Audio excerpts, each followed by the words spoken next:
I thought my country was the best on the planet. And I grew up singing a song called Nothing to Envy. And I was very proud. In school, we spent a lot of time studying the history of Kim Il-sung, but we never learned much about the outside world. Except that America, South Korea, Japan are the enemies. Although I often wondered about the outside world, I thought I would spend the entire my life in North Korea until everything suddenly changed. When I was 7 years old, I saw my first public execution. But I thought my life in North Korea was normal. My family was not poor, and myself had never experienced hunger. But one day in 1995, my mom brought home a letter from a Caucasus sister. It read, "When you read this, our 5 family members will not exist in this world because we haven't eaten for the past week. We are lying on the floor together and our bodies are so weak. We are waiting to die." I was so shocked. This was the first time I heard that people in my country were suffering. Soon after, when I was walking past the train station, I saw something terrible that still can't erase from my memory. A lifeless woman was lying on the ground while an emaciated child in her arms just stared helplessly at his mother's face. But nobody helped them because they were so focused on taking care of themselves and their families. A huge famine hit North Korea in the mid-1990s. Ultimately, more than 1 million North Koreans died during the famine, and many only survived by eating grass, bugs, and tree bark. Power outages also become more and more frequent, so everything around me was completely dark at night, except for the sea of lights in China, just across the river from my home. I always wondered why they had lights, but we didn't. This is a satellite picture showing North Korea at night compared to neighbors. This is the Amno River, which serves as a part of the border between North Korea and China. As you can see, the river can be very narrow at certain points, allowing North Koreans to secretly cross. But many dying. Sometimes I saw dead bodies floating down the river. I can't reveal many details how I left North Korea, but I only can say that during dark years of the famine, I was sent to China to live with distant relatives. But I only thought that I would be separated from my family for a short time. I could have never imagined that it would take 14 years to live together. In China, it was hard living as a young girl without my family. I had no ideas what life was going to be like as North Korean refugees. But I soon learned it's not only extremely difficult, it's also very dangerous. Since North Korean refugees are considered in China as illegal migrants, so I was living in a constant fear that my identity could be revealed and I'd be repatriated to a horrible fate back in North Korea. One day, my worst nightmare came true when I was caught by the Chinese police and brought to the police station for interrogation. Someone had accused me of being North Korean, so they tested my Chinese language abilities and asked me tons of questions. I was so scared. I thought my heart was going to explode. If anything seemed unnatural, I could be imprisoned and repatriated. I thought my life was over. But I managed to control all the emotions inside me and answer the questions. After they finished questioning me, one officer said to another, "This was a false report. She's not North Korean." And they let me go. It was a miracle. Some North Koreans in China seek asylum in foreign embassies, but many can be caught by the Chinese police and repatriated. This group was so lucky. Even though they were caught, they were eventually released after heavy international pressure. These North Koreans were not so lucky. Every year, countless North Koreans are caught in China and repatriated to North Korea, where they can be tortured, imprisoned, or publicly executed.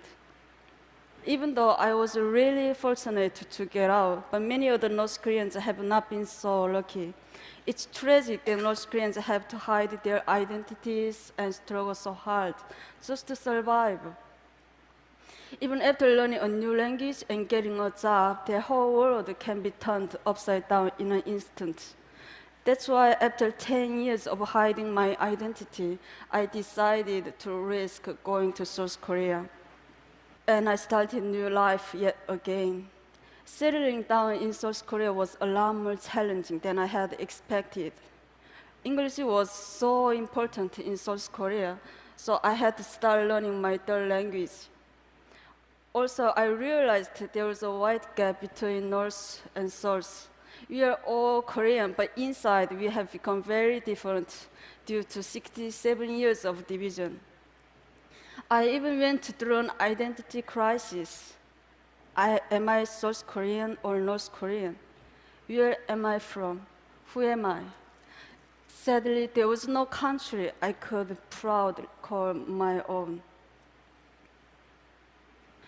Even though adjusting to life in South Korea was not easy, but I made a plan. I started studying for university entrance exam. Just as I was starting to get used to my new life, I received a shocking phone call. The North Korean authorities intercepted some money that I sent to my family, and as a punishment, my family was going to be forcibly removed to a desolate location in the countryside. They had to get out quickly, so I started planning how to help them escape. North Koreans have to travel incredible distances on the path to freedom. It's almost impossible to cross the border between North Korea and South Korea. So ironically, I took a flight back to China and I had to toll the North Korean border.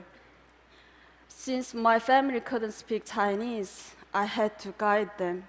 Somehow, through more than 2,000 miles in China and then into Southeast Asia.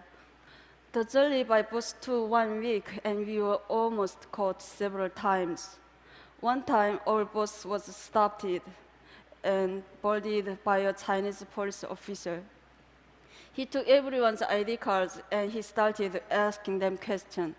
Since my family couldn't understand Chinese, so I thought my family was going to be arrested. As the Chinese officer approached my family, I impulsively stood up and I told him that these are deaf and dumb people that I was chaperoning. He looked at me with suspiciously, but luckily he believed me. We made it all the way to the border of Laos, but I had to spend almost all of my money to bribe the border guards in Laos. But even after we got past the border, my family was arrested and jailed for illegal border crossing. After I paid the fine and bribe, my family was released in 1 month. But soon after, my family was arrested and jailed again in the capital of Laos. This was one of the lowest points in my life. I did everything to get my family to freedom, and we came so close. But my family was thrown in a jail just a short distance from the South Korean embassy. I went back and forth between the immigration office and the police station, desperately trying to get my family out. But I didn't have enough money to pay bribe or fine anymore. I lost all hope. At the moment, I heard one man's voice ask me, "What's wrong?" I was so surprised that a total stranger cared enough to ask. In my broken English and with a dictionary, I explained the situation, and without hesitating, the man went to the ATM and he paid the rest of money for my family and 2 other North Koreans to get out of jail. I thanked him with all my heart and I asked him, "Why are you helping me?" "I'm not helping you," he said. "I'm helping North Korean people." I realized that this was a symbolic moment in my life. The kind strange symbolized new hope for me and the North Korean people when we needed it most. And he showed me the kindness of strangers and the support of the international community are truly the rays of hope when North Korean people need. Eventually, after our long journey, my family and I were reunited in South Korea. But getting to freedom is only half the battle. Many North Koreans are separated from their families, and when they arrive in a new country, they start with little or no money.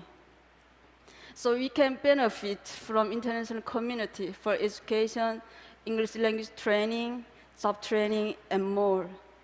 We can also act as a bridge between the people inside North Korea and the outside world, because many of us stay in contact with family members still inside, and we send information and money that is helping to change North Korea from inside. I've been so lucky to receive so much help and inspiration in my life. So I want to help give aspiring North Koreans a chance to prosper with international support. I'm confident that we will see more and more North Koreans succeeding all over the world, including the